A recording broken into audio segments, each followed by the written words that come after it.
क्या दशा बनाई कंस ने अपने राज्य में। सत्यार्थी भक्तों की पीठ पीठ की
दशा कर दी कंस ने।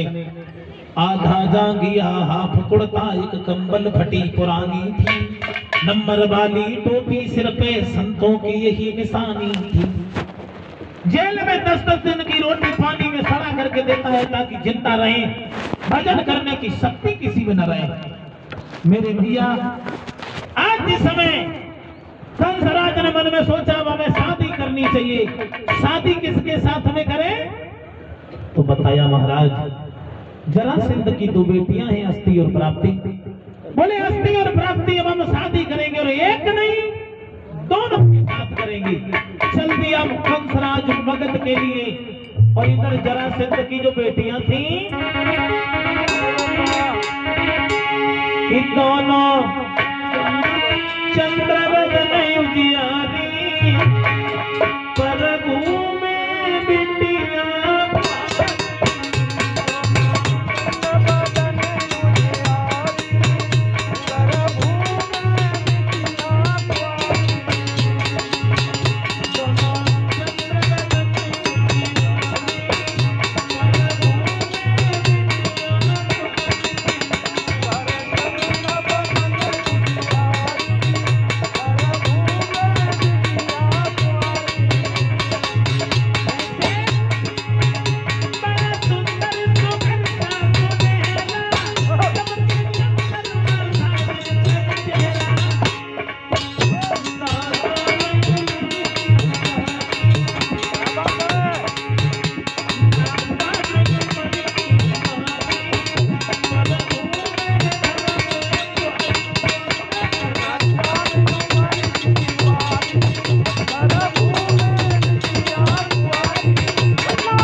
पहुंच गया मगध में।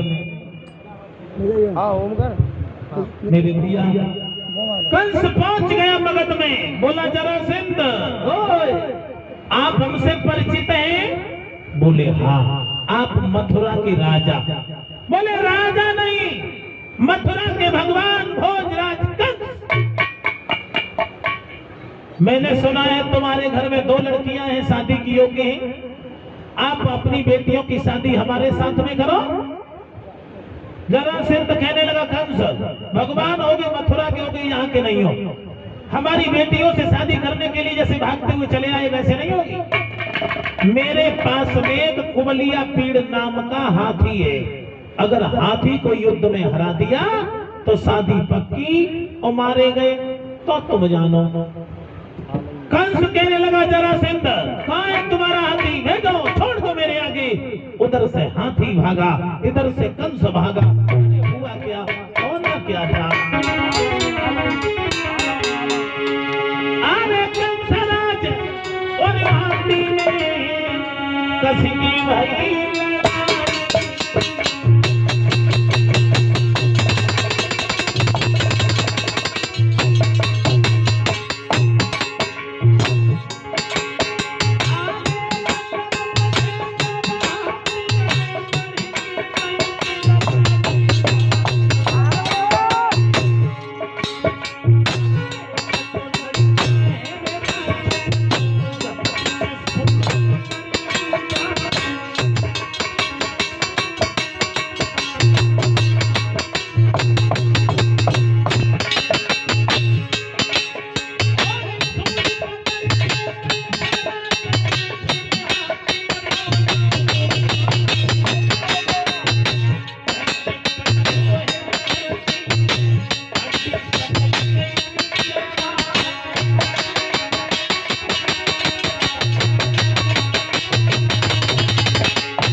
करने के बाद कंस लौट के आता है मथुरा में।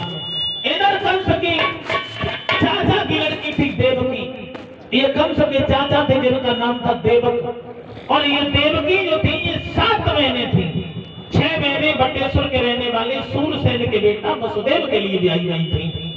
कंस ने एक दिन देखा वसुदेव और देवकी एक दूसरे को चाहते हैं, तो कंस ने ये कहा, मित्र वसुदेव, मेरी 6 बहनों की भांति आप मेरी बहन देवकी के साथ में भी विवाह करो। वसुदेव और देवकी का विवाह हुआ, बड़े हर्षोल्लास के साथ में शादी हुई। और जब विदाई का वक्त आया तो कंस कहने लगा, चल रही ससुराल जाओ, ससुराल में जाकर के किसी से दबना नहीं,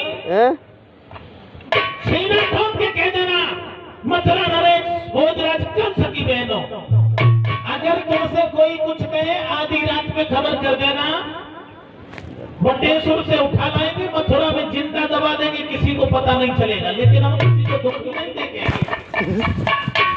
मेरे भैया फिर कहा, चलो थोड़ी दूर तक हम तुम्हें छोड़ देते हैं। देवकी रथ में बैठी, रथ में देवकी जा रही है, पीछे तय कुरसाला है, बाके पीछे कंसराज वसुदेव कुमार का साला है। जब कंस अपनी बहन को विदा करने के लिए ले जा रहा था, आकाशवाणी हुई, कंसराज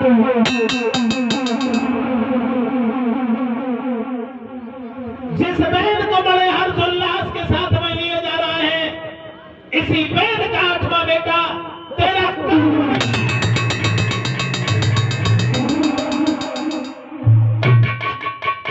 कंस ने ऊपर को देखा, सर से मुकुट गिर गया। ये ब्रह्मा क्या कह रहा है? नहीं, खींच ली तलवार, केस पकड़ करके देवकी को रथ से नीचे गिरा दिया। हम बांस ही नहीं रखेंगे जिससे बांसुरी बने। देवकी ने दोनों हाथ जोड़े, भैया हमें नहीं मारा। सुना नहीं तुमने? आकाशवाणी ने यह कहा कि तेरा 8वां बेटा मेरा काल बनेगा। तुम चाहती हो मैं मर जाऊं? अरे अगर हम मर गए तो मथुरा के लोगों का क्या होगा? क्योंकि हम मथुरा के भगवान हैं, तुम्हें तो मरना है। वसुदेव बीच में आ गए, मित्र हे धीर वीर कंसेश सुनो, तुम हो क्षत्रिय के बाने में, शोभा न तुम्हें आ सकती है अबला पर हाथ उठाने में। तुम स्त्री पर हाथ नहीं उठाओ। जो ये बात सुनी कंस कहने लगा, वसुदेव पत्नी की ओर झुक गए, मित्र की मित्रता नहीं देखी? बोले देख रहा हूं, मित्र की मित्रता भी देख रहा हूं। आप ऐसा करो, आप मुझे मार दीजिए, जब मैं नहीं रहूंगा तो तुम्हारी बहन की संतान नहीं होगी। कंस कहने लगा, वसुदेव पागल हो तुम तो? क्यों? विद्यावंता बनलता ये न तके कुल जाति, जो जागे नियरे रहे ये बाई लिपटा। एक विद्वान कह रहा है, विद्या माने है ज्ञान। ज्ञान कभी ये नहीं देखता कि ये ब्राह्मण है, ये क्षत्रिय है, ये शूद्र है या वैश्य है। ब्राह्मण वैश्य शूद्र क्षत्रिय कहने का मतलब ये है कि ज्ञान कभी ये नहीं देखता है कि मेहतर है या यादव है। ज्ञान को जो अध्ययन करेगा, विद्या उसके पास चली जाएगी। विद्या कभी परहेज नहीं करती। बनता माने होती स्त्री, स्त्री को भी इसी में बताया गया। और वनलता माने होती है बेल। बेल कभी ये नहीं देखती कि पेड़ बबूल का है या चंदन का है। बेल अगर पेड़ के पास है तो उस पेड़ पर चढ़ जाएगी। इसीलिए विद्वान ने लिख दिया, विद्यावंता वनलता ये न तके कुल जाति, जो जागे नियरे रहे ये बाई सैल पटात। इसलिए कंसराज कहने लगा है, वसुदेव कोई जरूरी नहीं तुम मर जाओ फिर भी देवकी के संतान न हो। वसुदेव बोले, तो ऐसा है तो हम लोगों को जेल में डाल दीजिए, हमारी जो भी संतान होगी हम तुम्हें ला करके दे देंगे, तुम मार देना। बोले हाँ, अब कहीं मित्रता वाली बात। हथकड़ी बेड़ियां पहना करके मथुरा की जेल में डाल दिया। धीरे धीरे समय गुजरा, देवकी के उदर से एक बालक ने जन्म लिया। कंसराज पहुंच गए, वसुदेव ने उस बच्चे को ले जाकर के दिया कंस को, देखो कंसराज, तुम्हारी बहन का पहला बेटा है। कंसराज ने उस जरा से बच्चे को कुलबुलाते हुए देखा, कहा ये तो पहला है, मेरा कान तो 8वां है, हम इसे काय को मारें? वापस भेज दिया, ले जाओ वसुदेव, जब 8वां हो अभी बता देना। वसुदेव उस बच्चे को लेकर के तो वापस जेल में चले आए, लेकिन देवताओं ने सोचा अगर कंस के मन में दया आती गई तो भगवान के अवतार पर माता पिता भी साथ नहीं देंगे। नारद को भेज दिया, चले जाओ नारद जी, कंस को ऐसी उल्टी पट्टी पढ़ाओ तो कंस किसी बालक को छोड़े ही नहीं। नारद गए, बोले कंसराज कहिए कुशल तो हो? कंस बोले महाराज कुशल तो है, लेकिन क्या करें, चिंता सी लग गई है। बोले क्या? मेरी बहन का 8वां बेटा मेरा काल होगा, ऐसा भविष्यवाणी में कहा गया है। महाराज उस दिन पे वसुदेव देवकी को तो मैंने जेल में डाल दिया, लेकिन चिंता यही लगी रहती है, क्या करे क्या न करे, कौन सा दिन होगा जिस दिन वो 8वां काल मेरे सामने आएगा। नारद बोले अभी कोई पुत्र पैदा हुआ? बोले थोड़ी देर पहले आ जाते तो हम तुम्हें दिखा देते, वसुदेव अभी दे करके गए। बोले कंस तुम बिल्कुल भूले हो, एक 8 पंखुड़ी का फूल लिया, लेकिन यहाँ भी शंका है भाइयों, यहाँ शंका ये है, भागवत में नहीं लिखा है कि नारद ने 8 पंखुड़ी का फूल लिया। क्यों? आज तक कुदरत में 8 पंखुड़ी का फूल बना ही नहीं है, और नहीं तो मैं 500 रुपए इनाम दूंगा जो भी 8 पंखुड़ी का फूल दिखाई दे रहा है। फूल में 5 पंखुड़ी होंगी, 9 होंगी, 11 होंगी, 3 होंगी, 5 होंगी, 7 होंगी, लेकिन जोड़ा की पंखुड़ी नहीं मिलेगी। आप गेंदा से लेकर गुलाब तक चंजोन से फूल छान मारियो, जोड़ा की पंखुड़ी का फूल नहीं मिलेगा तुम्हें। चंदेसर कतुआ को देख ली हो जाएगा। भागवत में प्रमाण ये मिला कि एक 8 कोने वाला षटकोण बनाया, 8 कोण, जैसे अगर तुम देखते हैं कि 8 एक गोला बनाया, उसमें 8 भाग कर दिए, उससे कहा इस गोला में गिनती करो। गिनवाया तो हर कॉलम 8वां बना, हर कॉलम पहला बना। कंस बोला महाराज इसमें तो पता ही नहीं कौन सा पहला है कौन सा 8वां। बोले उसी तरीके से तो देवकी के बच्चों का नहीं पता है कौन सा पहला है कौन सा 8वां। बोले तो हम उसे मार दें। जवाब दिया कंस ने, तो महाराज हम उसे मार दे। नारद बोले महात्मा हो कि हत्या वाली बात नहीं करते, अपने भले बुरे की खुद सोचो। नारद जी तो चले आए, कंस पहुंच गया जेल में। देवकी बच्चे को दुग्ध पान करा रही थी। कंस कहने लगा बहन इस बच्चे को लेकर के और दूध खिलाओ, उसके बाद हमें दे दो, ये हमारा काल है। पैर पकड़ के उस बच्चे को जेल की दीवार से पटक दिया। उस मासूम बच्चे की मांस की बोटियां बोटियां बिखर गई। एक नहीं दो नहीं 6 बेटा कंस ने देवकी के मार दिए।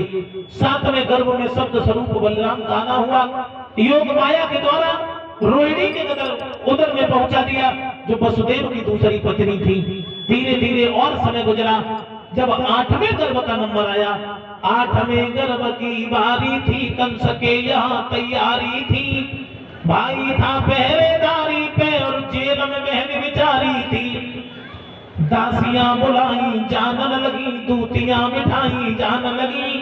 एक की जगह पर दौरी सी चौकियां मिठाई जान लगी।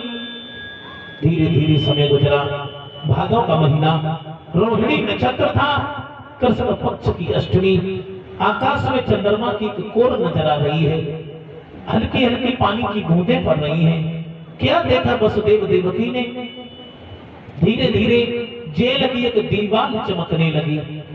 दीवार चमकते ही भगवान चतुर्भुजी रूप धारण करके दीवार पर खड़े हो गए। उसी समय वसुदेव देवकी ने हाथ जोड़े, दीन बंधु 6-6 महीने हो जाते हैं कंस से जेल खाने में झाड़ू तक नहीं लगवाता, आपने ऐसी जगह पर आने का कष्ट किया। भगवान ने ये कहा माता पिता पुत्र के भाव से हमें प्यार करना और ब्रह्म के भाव से मेरा पूजन करना। रात ही रात में बाबा नंद मैया यशोदा के आंगन में पहुंचा देना, हम तुम्हारे बच्चा बनने को तैयार हैं। क्या दिक्कत है उस समय की?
जरा से बालक बनकर देवकी की गोद में कुलबुलाने लगे।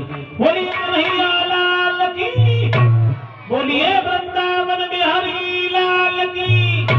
मेरे भैया मामा की जेल में पैदा जब कृष्ण हो गए, माता पिता देख करके मन प्रसन्न हो गए। बछड़ा को देखकर जैसे खुश होती है गैया, बेटा को देखकर वैसे खुश हो गई मैया। तब तक अचानक ख्याल आ गया, कब गई मानो कोई भूचा ला गया। वसुदेव लेकर आए बांस की छमरिया, लेकर चले रात में गोकुल की नगरिया। लेकर चले वसुदेव जी आधी सी रात में, चुभने लगे कांटे मानो मां के गात में। आज वसुदेव जी रात में जब लेकर के भगवान को चले, पैरों की बेड़ियां हाथों की हथकड़ी खुल गई, जेल के फाटक खुल गए, पैरे तार सो गए। वसुदेव जी कन्हैया को लेकर के चले, कहीं तो ये लिखा कि छपरिया में रख लिया, कहीं ये लिखा कि सूप में रख लिया, जैसा भी सुना हो मान्य करे। अब चले ये समय वसुदेव जी गोकुल के लिए। यमुना मैया ने जब देखा भगवान जा रहे हैं, तो यमुना मैया भगवान के पैर छूने को ऊपर को बढ़ी। हुआ ऐसा, आ जाओ वसुदेव जी।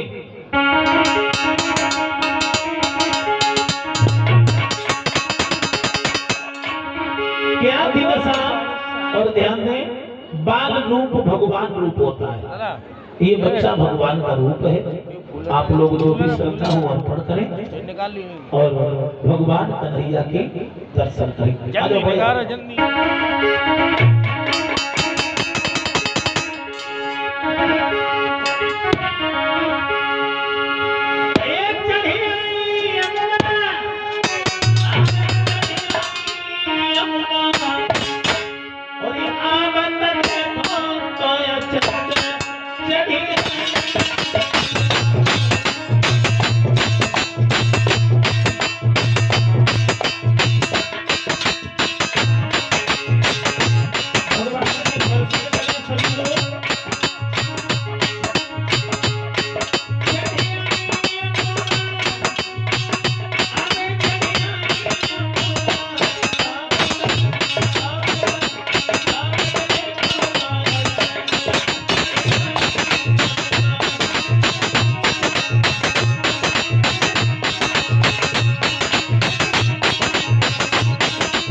गोकुल में बाबा नंद के यहाँ पहुंचे तो क्या देखा, गेट खुला हुआ है, यशोदा सो रही है। भगवान को लिटाया, कन्या को लेकर के तभी पर चले आए।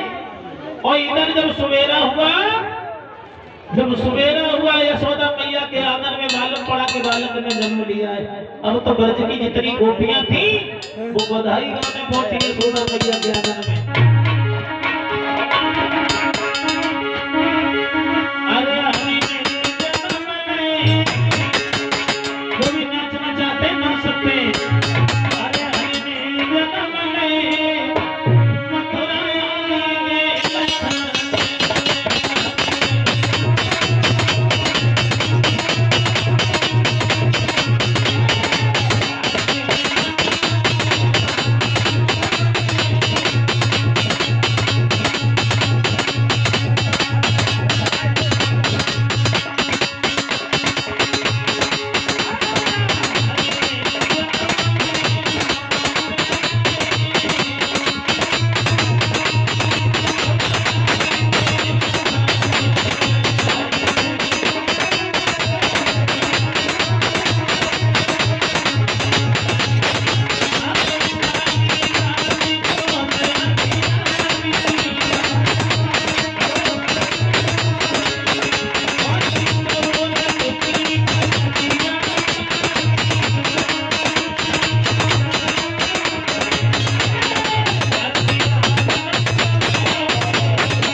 आप सभी लोग थोड़ी देर के लिए।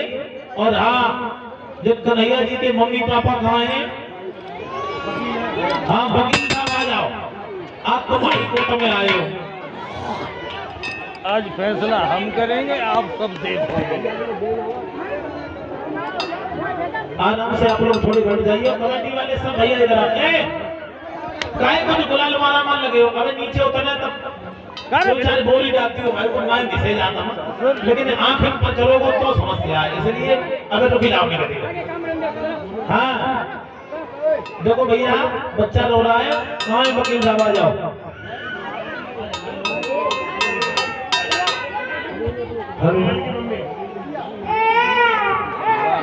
आ जाओ भैया जल्दी, कथा बढ़िया पढ़तू।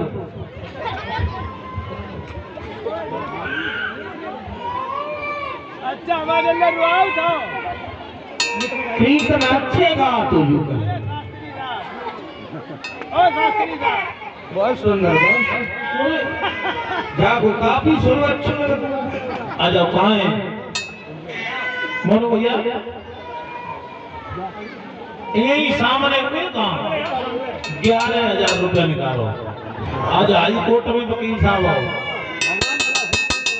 हाँ चलो, एक वकील बनने के लिए किसी ने पैसा खर्च नहीं। हाँ तो सोई तो बात है, अब ले आओ। आज वकील पैसा दी बचे रहे हैं, तुम दूसरे को खेत बकवा दे तो आज हम क्या खुद बकवा देंगे। ले आओ आराम से। सही कमेटी वाले वकील साहब के हिसाब से 11,000 थोड़े बहुत मांगो तो शान के खिलाफ बात होती है। कोई किसान हो तो आ जा तो यार काम चल जाए। वकील साहब है, देखो सब लोग कह रहे इतनी कंजूसी मन दिखाओ। 11,000 से 1 रुपया कम नहीं। अब ना देगी तो हम घर ले जाएंगे, बछड़ियां चरवाएंगे। ठीक है ऐसी नहीं लगा तेरे मम्मी पापा को मैं परसों बताएंगे।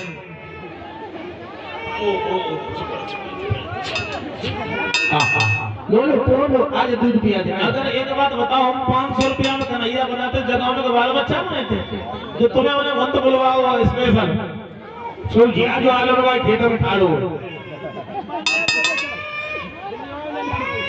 बताइए। मैं कहता जी दोबारा कहिए। अरे कैसे नहीं किया, आप सुन नहीं पाए। हम सही सुनते हैं। देखो जल्दी करोगे तो चुप है जाना, चुप है मेरा पूत। चलो ज्यादा नहीं, 51 दे खत्म करो। सही बोलो, अब तो सही है। ज्यादा नहीं, 51 रुपया दीजिए और विराम करो। लेकिन शर्म लग जाओ करे। अभी कोई एक्सीडेंट भाई फाइल पहुंच जाए ना तो बात देखो आ जाओ अगला 50 लाख लगे। तो ऐसे करो जेल ले जाओ, जो 1100 में मोटे ना हो जाएंगे जेल पढ़ दो गोरी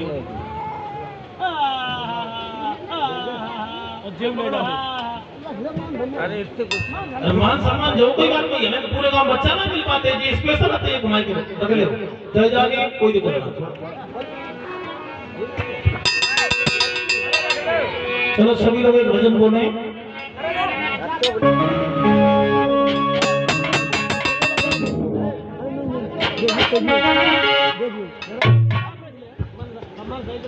देखो ऐसा है, एक बात बताओ, मेरे लिए पूरा गांव एक तार है।